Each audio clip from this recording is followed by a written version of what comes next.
Hello.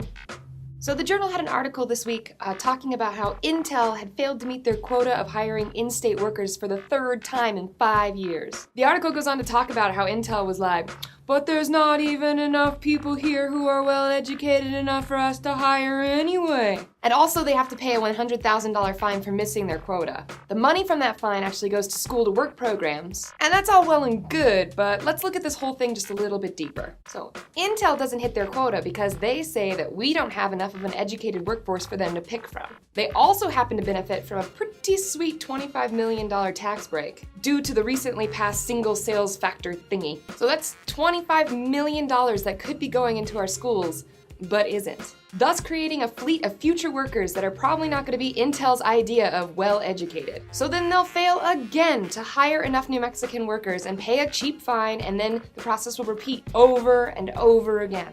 We bend over backwards to have these big companies doing business in our state. And we have to ask. That sounded very Sex and the City. And I had to ask. And we have to ask, but really we have to ask, is New Mexico getting anything back when we offer up these ginormous tax breaks? Or are we just like shooting ourselves in the foot? Are we getting a reasonable return on our investment? This new Intel report has to raise like some crazy doubts about this obsession with throwing taxpayer money at big out-of-state corporations. It's been called a, oh, hold on.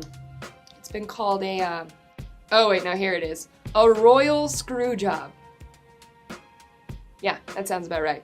These corporate tax giveaways that the governor was handing out during the legislative session are proving to be something that we have to pay for. So that's all I got for this week. I don't want this to keep happening to our state. And if you are like me and you want to get some awareness about this, please share this video around. And also go like my ClearlySK Facebook page. Let's talk things out in the comments too. So go do all of that and I will see you guys all next Wednesday.